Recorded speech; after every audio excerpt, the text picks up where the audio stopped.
Boa tarde, queridos irmãos e queridas irmãs. Queridos, hoje eu tenho uma palavra de Deus para você que vai te abençoar muito, que vai solucionar um problema que você está passando já tem um tempo e que você não sabe como resolver. Olha só, Isaías capítulo 6, a partir do versículo 1, diz assim, ó: Eu vi o Senhor assentado sobre um alto e sublime trono, e as abas de suas vestes enchiam o templo. Serafins estavam por cima dele, cada um tinha 6 asas, com 2 cobria o rosto, com 2 cobria os pés e com 2 voava. E clamavam uns para com os outros, dizendo: Santo, Santo, Santo, é o Senhor dos exércitos, toda a terra está cheia da sua glória. As bases do limiar se movem à voz do que clamava, e a casa se encheu de fumaça. Então disse eu: Ai de mim, estou perdido, porque sou um homem de lábios impuros, habito no meio de um povo de impuros lábios, e os meus olhos viram o Rei, o Senhor dos exércitos. Então um dos serafins voou para mim, trazendo na mão uma brasa viva, que tirava do altar com uma tenaz. Com a brasa, tocou a minha boca e disse: Eis que ela tocou os teus lábios, a tua iniquidade foi tirada e perdoado o teu pecado. Amados, então você está entendendo? Muitas das vezes você já lutou tanto para você alcançar uma bênção e você até então não alcançou, não tinha alcançado. Muitos talvez já até chegaram a alcançar a bênção, e você vai ver que isso que eu estou falando é exatamente bate com o que você vai pensar aí agora. Tem pessoas que já alcançaram essa bênção a partir do momento que elas começaram a se afastar dessas pessoas impuras. E tem outras que vão precisar se afastar de pessoas impuras para poder a bênção chegar até você. Porque muitas vezes, amado, você vive no meio de povo impuro. Você é puro, você tem um coração puro. Mas muitas das vezes você está no meio de povos impuros, e geralmente as pessoas que são puras, elas são muito invejado, né? Por pessoas que ficam tramando para tentar te derrubar, para tentar puxar teu tapete. E às vezes são pessoas tão próximas de você, pessoas até da sua confiança, que você conta achando que a pessoa está querendo o seu bem e ela está querendo o seu mal. Porque quem é que tem inveja de você? Não é aquela pessoa que não sabe da tua vida, porque quem não sabe da tua vida não vai ter inveja de você. Quem tem inveja de você é quem conhece a tua vida, quem tu conta as tuas coisas. Então, amado, sai do meio desse povo impuro, povo invejoso, povo que puxa o teu tapete, que tenta te derrubar. Mas só que Deus também fala assim, que você que tem um coração puro, você que realmente quer algo sério com Deus, o serafim tocou em você com a brasa do altar e te purificou, seu pecado foi perdoado. E quando o pecado é perdoado, a pessoa é abençoada, é agraciada com a bênção de Deus.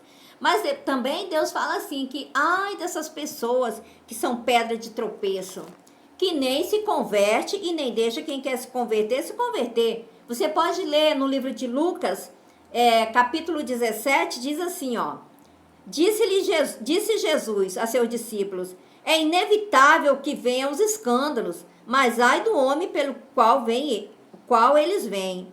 Melhor que se lhe pendurasse ao pescoço uma pedra de moinho e fosse atirada no mar, do que fazer tropeçar um destes pequeninos. Quem é que Deus chama de pequenino?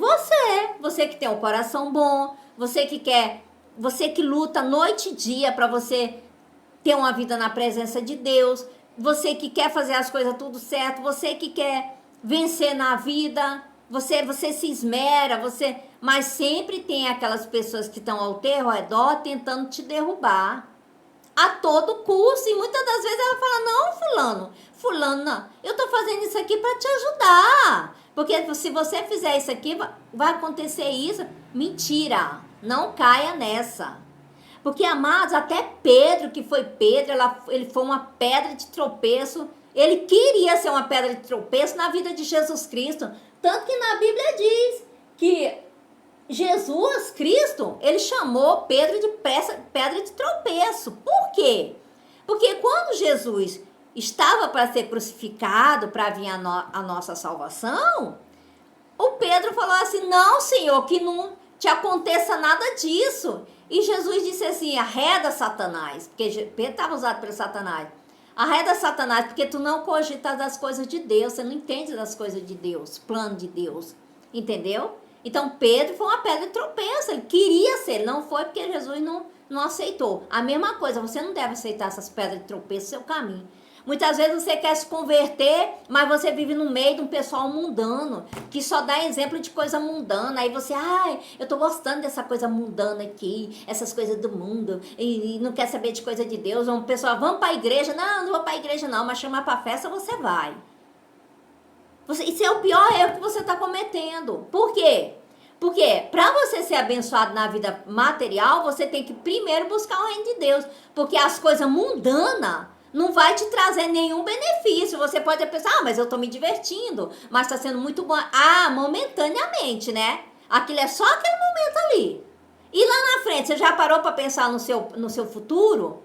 Porque quanto mais cedo você for para a presença de Deus, você ir para a igreja buscar a Deus, mais cedo você vai ser abençoado. E quanto mais você adiar ir para a casa de Deus, mais vai demorar a sua bênção. Então, corra agora para a casa de Deus e abandone o povo impuro. Abandone esse povo que não quer nada com Deus e saia do meio dele. Porque muitas vezes você quer fazer a coisa certa, você quer ser abençoado, mas você vive no meio de amizades, é amigo, é amiga, é namorada, é namorado, que não quer nada com Deus. Pessoal que você vai ver lá, você... Misericórdia, você fica até assim, estarrecido. Fala, meu Deus, como é que a pessoa é tão mundana a esse ponto? Mulheres, homens, que não querem saber de Deus. Aí você que quer saber de Deus, você vive lá no convívio dessas pessoas, amado. Você não pode fazer isso se você quer ser abençoado. Se você quer ser abençoado, você tem que se santificar. Um exemplo disso é o quê? Você já viu falar que muitas vezes, mesmo o homem, ele não sendo uma pessoa santificada, mas no convívio da esposa, que é uma mulher que vive em santificação, e a mulher santifica o homem, o esposo dela, na santificação dela, por exemplo.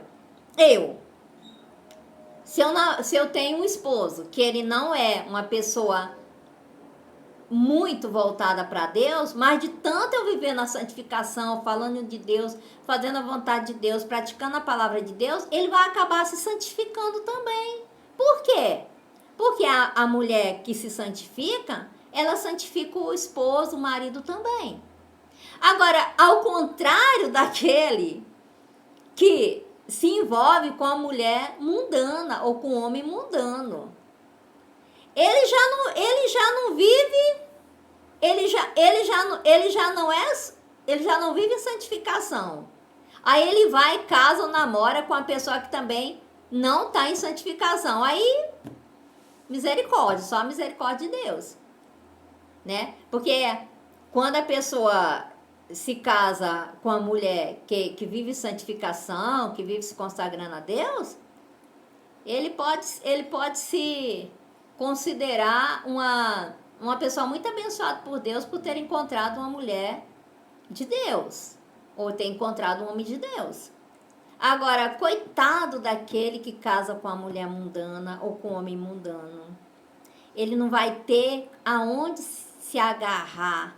Ele vai ter que, sabe, só vai ser um milagre de Deus mesmo. Porque na Bíblia diz assim, é melhor que sejam dois do que um. Porque se um cair, o outro levanta. Por que que Deus fez o homem e a mulher? Porque ele disse, é melhor que sejam dois do que um. Ele não queria nem Adão sozinho, nem Eva sozinha. Ele queria que fossem os dois. Mas isso, quando é que um levanta o outro? Quando os dois são de Deus.